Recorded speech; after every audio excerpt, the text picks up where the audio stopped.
Hello, I'm Mohsen Jamali. You watch Afghanews. Up to 700 Afghans marched through Kabul on Tuesday to protest against a decision by the country's election commission to throw 9 lawmakers out of parliament in a dispute over vote fraud. The protesters marching towards the presidential palace in the main UN compound condemned the United Nations, accusing its mission in Afghanistan, UNAMA, of interference. The United Nations mission welcomed Sunday's decision by the Independent Election Commission to dismiss 9 lawmakers after last September's parliament elections, saying a long institutional impasse had come to an end, while calling on Afghan politicians and officials to work for peace, progress and prosperity in their country. The IEC was handed authority by President Hamid Karzai to make the final ruling in the nearly year-long row over ballot stuffing. Afghanistan's President Hamid Karzai ordered increased security on Monday for workers building roads, dams, electricity lines and telecommunication systems in an attempt to revive key projects stalled by insurgent attacks that have killed or kidnapped dozens of laborers. The US and other international allies have poured billions in Afghanistan for infrastructure projects that also include mining and irrigation.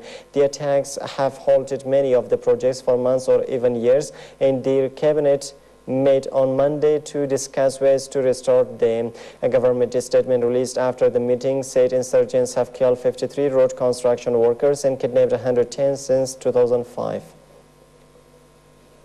Angry villagers stoned to death a local Taliban commander and his bodyguard in southern Afghanistan on Monday after the militants killed a 60-year-old man accused of aiding the government, Afghan officials said.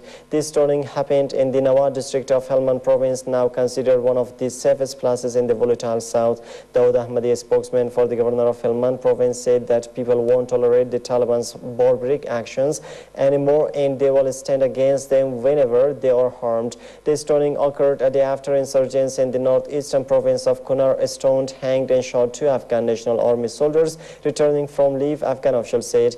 This comes as Brigadier General Karsten Jacobson, a spokesman for the Nedolet International Security Assistance Force, on Monday said that initiated attacks were down in 12 of the last 16 weeks compared with the same periods last year. Heavy fighting has escalated in the Al-Mansura district in near Gaddafi's compound in Bab al-Azizia between government forces and opponents fighters in Libya.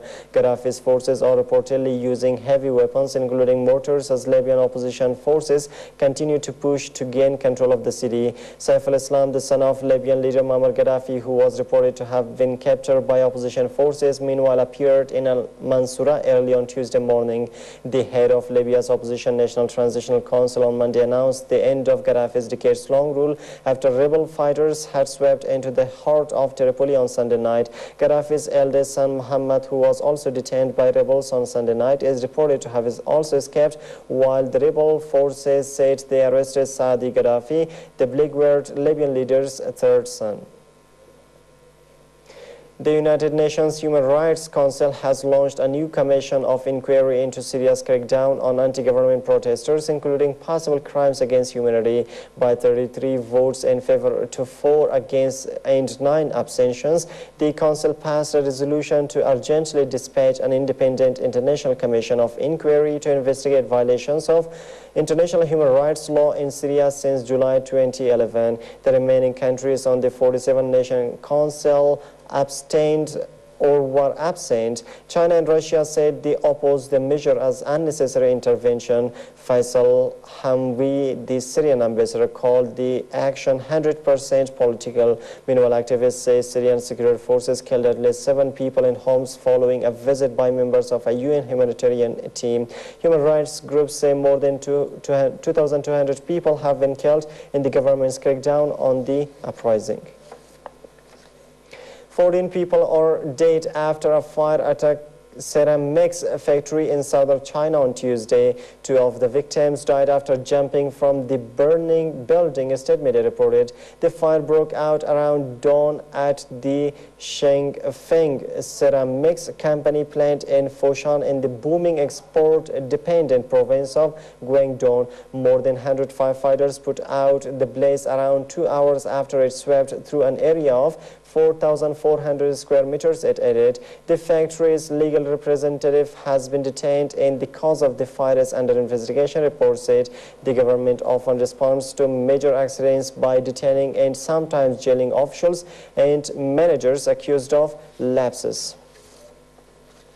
Turkish airstrikes on northern Iraq have killed between 90 and 100 Kurdish fighters, with 132 targets struck in 6 days of air raids, according to the Turkish military. In a statement on Tuesday, the armed forces said it had information that more than 80 Kurdistan Workers' Party fighters had been wounded in the operations, which it said would continue. Turkey last Wednesday resumed a bombing campaign against bases of the separatist group after a lull of more than a year in response to a PKK attack that killed 9 soldiers in southeastern Turkey.